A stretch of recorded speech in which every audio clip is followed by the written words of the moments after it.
খবৰ উজনি অসমত ম্যাদ বিৰোধী অভিযান অব্যাহত আছে। উজনি অসমত ম্যাদ বিতৰ্কই তোলপাৰ লগাই থকা সময়ছোৱাতে শিৱসাগৰ কলুষিত কৰিছে এইবাৰ ম্যাই। এইবাৰ ম্যাই হিন্দু যুৱতীৰ সৈতে অতি জঘন্য কাণ্ড সংঘটিত কৰিছে। এই মুহূৰ্তত সবিস্তাৰে খবৰ লৈ আহিছো আৰু এইদৰে ম্যাই সংঘটিত কৰিছে জঘন্য কাণ্ড। উজনি অসমত ম্যাদ বিৰোধী অভিযান অব্যাহত আছে আৰু উজনি অসমত ম্যাদ বিৰোধী অভিযান অব্যাহত থকাৰ মাজতে এইবাৰ ম্যাই সংঘটিত কৰিছে অতি জঘন্য কাণ্ড। ম্যাদ বিতৰ্কত তোলপাৰ লাগি আছে শিৱসাগৰ উজনি অসম। গতিকে তেনে সময়ছোৱাতে এই ভয়ংকৰ কাণ্ড সংঘটিত কৰিছে ম্যাই। হিন্দু যুৱতীৰ সৈতে অতি নিকৃষ্ট কাণ্ড সংঘটিত কৰিছে। হিন্দু যুৱতীক পলুৱাই লৈ গৈছে বুলি ইতিমধ্যে জানিব পৰা গৈছে। পুনৰ উল্লেখ কৰিছো, হিন্দু যুৱতীৰ সৈতে ভয়ংকৰ কাণ্ড সংঘটিত কৰিছে অচিনাক্ত ম্যাই লিমন মণ্ডল বুলি ইতিমধ্যে জানিব পৰা গৈছে। লিমন মণ্ডলে এইবাৰ পলুৱাই লৈ গৈছে এগৰাকী হিন্দু কিশোৰীক আৰু এই ঘটনাক কেন্দ্ৰ কৰি পুনৰ পৰিস্থিতি উত্তপ্ত হৈ পৰা পৰিলক্ষিত হৈছে। উজনি অসমত ম্যাদ বিৰোধী অভিযান অব্যাহত থকাৰ মাজতে শিৱসাগৰত ম্যাই এগৰাকী অসমীয়া হিন্দু কিশোৰীক আচলতে জঘন্য কাণ্ড সংঘটিত কৰিছে। হিন্দু কিশোৰীক পলুৱাই লৈ গৈছে বুলি ইতিমধ্যে জানিব পৰা গৈছে আৰু এই ঘটনাক কেন্দ্ৰ কৰি তীব্ৰ প্ৰতিক্ৰিয়াৰ সৃষ্টি হৈছে আৰু ইতিমধ্যে এই ঘটনাক কেন্দ্ৰ কৰি তীব্ৰ প্ৰতিক্ৰিয়াৰ সৃষ্টি হৈছে আৰু শিৱসাগৰ জিলাৰ জাতীয় দল সংগঠনসমূহে ইতিমধ্যে দৈনিক ম্যাদ খেদাত নামি পৰিছে। গতিকে সেই অভিযান সম্প্ৰতি অব্যাহত আছে আৰু এই অভিযান অব্যাহত থকাৰ মাজতে এনেধৰণৰ ঘটনাই পুনৰ সৃষ্টি কৰিছে চাঞ্চল্য। তীব্ৰ প্ৰতিক্ৰিয়াৰ সৃষ্টি হৈছে আৰু এই জঘন্য কাণ্ডটো সংঘটিত হৈছে শিৱসাগৰৰ আমগুৰিৰ দৌপদৰ কুকুৰাচোৱা গাঁৱত। পুনৰলৈ কৈছো, শিৱসাগৰ আমগুৰিৰ দৌপদৰ কুকুৰাচোৱা গাঁৱত এইদৰে অতি জঘন্য কাণ্ড সংঘটিত কৰিছে। আমগুৰি দৌপদৰ কুকুৰাচোৱা গাঁৱৰ পৰা অচিনাক্ত ম্যাই পলুৱাই লৈ গৈছে হিন্দু কিশোৰীক আৰু ইতিমধ্যে সেই ম্যাজনৰ অৰ্থাৎ সেই যুৱকজনৰ নাম ইতিমধ্যে লিমন মণ্ডল বুলি জানিব পৰা গৈছে। লিমন মণ্ডল নামৰ অচিনাক্ত ম্যাই হিন্দু কিশোৰীক পলুৱাই লৈ যোৱা ঘটনাই তীব্ৰ চাঞ্চল্যৰ সৃষ্টি কৰিছে আৰু ইতিমধ্যে ঘটনা সংঘটিত হোৱাৰ পাছতে জঘন্য কাণ্ডটো খবৰ বিয়পি পৰিছে আৰু খবৰ বিয়পি পৰাৰ লগে লগে কিশোৰীগৰাকীৰ বাসগৃহত উপস্থিত হৈছে জাতীয় দল সংগঠনৰ নেতা গৈ উপস্থিত হৈছে আৰু শিৱসাগৰত এইদৰে ম্যাদ বিতৰ্কই তোলপাৰ লগাই থকা সময়ছোৱাতে এই শিৱসাগৰক কলুষিত কৰিছে অচিনাক্ত ম্যাই। পুনৰলৈ কৈছো, হিন্দু কিশোৰীৰ সৈতে অতি জঘন্য কাণ্ড সংঘটিত কৰিছে। হিন্দু কিশোৰীক পলুৱাই লৈ গৈছে আৰু লগতে সেই যুৱকজনৰ নাম লিমন মণ্ডল বুলি জানিব পৰা গৈছে। লিমন মণ্ডল নামৰ সেই অচিনাক্ত ম্যাজনে পলুৱাই লৈ গৈছে হিন্দু কিশোৰীক আৰু তাৰ পাছতে এইদৰে ঘটনাস্থলীত উপস্থিত হৈছে জাতীয় দল সংগঠনৰ নেতা গৈ উপস্থিত হৈছে আৰু শিৱসাগৰত ম্যাদ বিতৰ্কই তোলপাৰ লাগি আছে। ম্যাদ বিতৰ্কই তোলপাৰ লাগি থকা সময়ছোৱাতে শিৱসাগৰত এইদৰে কলুষিত কৰিছে ম্যাই আৰু এইদৰে আচলতে শিৱসাগৰ ম্যাৰ বিৰুদ্ধে তীব্ৰ অভিযান চলি থকাৰ মাজতে ম্যাদ খেদাত নামি পৰা আচলতে যিসকল জাতীয় দল সংগঠনৰ নেতাসকলে ম্যাদ বিৰোধী অভিযান অব্যাহত ৰাখিছে সেই চাঞ্চল্য মাৰ নাওচতে এই জঘন্য কাণ্ড সংঘটিত কৰিছে। তাৰ পাছতে পৰিস্থিতি উত্তপ্ত হৈ পৰা পৰিলক্ষিত হৈছে আৰু ইতিমধ্যে কিশোৰীগৰাকীৰ পৰিয়ালে হালুৱাটিং আৰক্ষী থানাত এজাহাৰ দাখিল কৰিছে বুলিও জানিব পৰা গৈছে। এজাহাৰ দাখিল কৰাৰ পাছতে বৃহস্পতিবাৰে নিশা এইদৰে ঘটনাস্থলীত আৰক্ষী গৈ উপস্থিত হৈ তদন্ত প্ৰক্ৰিয়া ইতিমধ্যে আৰম্ভ কৰিছে আৰু দৌপদৰ কুকুৰাচোৱা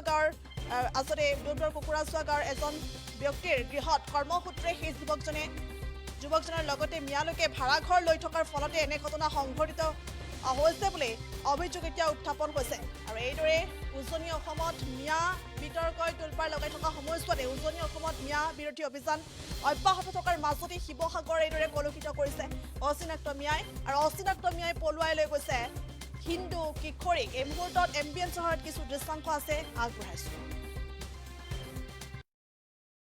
আজি ৰাতিপুৱালৈকে আছে, এতিয়া নাই।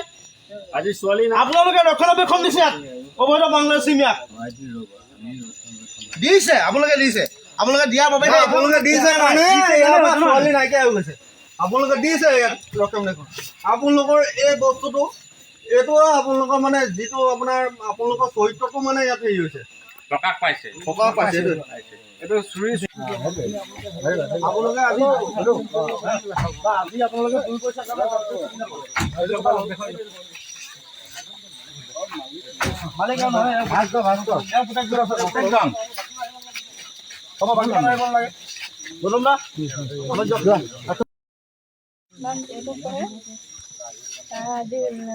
মানে সোনকালে ছুটি দিয়াৰ কথা আছিলে।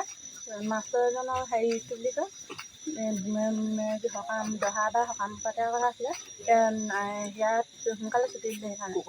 তাৰপিছত আমি ভাবিছিলোঁ হেৰি কি বুলি কয় ছোৱালীবোৰকৰ নিশ্চয় বুলি ভাবিছোঁ। তাৰপিছত তাই যে লগৰ ছোৱালীৰ লগত মিলি যে এনেকুৱা কৰিছে বুলি গম নাপাওঁ।